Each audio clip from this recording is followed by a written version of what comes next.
ஹபாடா அப்படிங்கிற மாதிரி இப்போ தான் வந்து பாக்யலட்சுமியில் பாக்யா ஒரு உருப்படியான ஒரு விஷயத்தை செஞ்சுருக்காங்க. எல்லா தடவையுமே கோபி செய்த தவறுகளை மன்னிச்சிட்றதோ இல்லை அப்படியே கண்டுக்காமல் விட்டுறதோ அப்படிங்கிற விஷயத்தெல்லாம் பண்ணிருப்பாங்க. இல்லைனா சும்மா போய் வெறும் பேசிட்டு மட்டும் வருவாங்க. ஆனால் இந்த தடவை நிஜமாக போய் போலீஸ் ஸ்டேஷனில் அதுவும் அந்த ஆனந்த் ஷெஃபையும் கூட்டு போயிட்டு ஆதாரத்தோட இவர் தான் என் ஹோட்டலை காலி பண்ணுங்கிறதுக்காக இவ்வளோ பெரிய ஒரு அபாண்டமான ஒரு விஷயத்தை பண்ணியிருக்காரு. இதில் இவ்வளோ பிரச்சனைகள் ஆயிடுச்சு. எனக்கு என்னுடைய ஹோட்டலுக்கு வந்து கெட்ட பேர் ஆனதாகட்டும், எனக்கு நஷ்டமானதாகட்டும், இத்தனை பேருடைய உடல்நலன் பாதிக்கப்பட்டது வந்து ஒரு ஆக்சுவலாக ஒரு கிரைமால நடந்தது. இவர் ஒரு குற்றத்தை செஞ்சுருக்காரு, வேணுன்னே சதி வேலை பண்ணியிருக்காரு அப்படின்னு சொல்ல போலீஸ் வீடு புகுந்து வந்து இப்போ கோபிநாத்தை அரெஸ்ட் பண்ணி தரன்னு இழுத்துட்டு போகிறாங்க. விசாரணை கூட்டு போகிறாங்கன்னா இப்போதைக்கு சொல்கிறாங்க.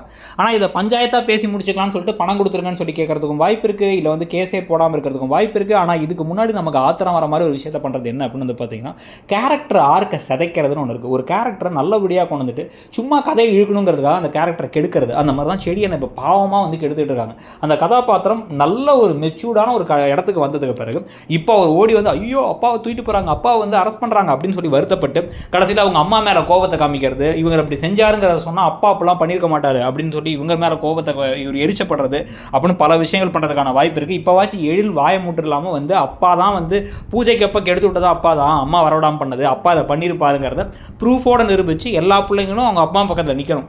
அதே மாதிரி இவரை ஈஸியாக விடாமல் ஒன்று பணத்தை பிடுங்கணும், இல்லைனா அவரை கம்பி எண்ணெய் வைக்கணும். கொஞ்சம் நாளாச்சு, ரெண்டுல ஏதாச்சும் நடக்குமா, ராதிகா அதை புரிஞ்சுப்பாங்களா அப்படிங்கிற கேள்விகள் இருக்குது. ஓவராலாக வந்து பார்த்தீங்கன்னா பாக்கியா எடுத்த முடிவு நல்லா இருக்குது. ஆனால் அடுத்து என்ன நடக்க போகிறதுங்க தான் ஒரு பெரிய கேள்விக்குறி. உங்களுக்கு என்ன தோணுதுங்கிறத சொல்லுங்கள். தேங்க்யூ.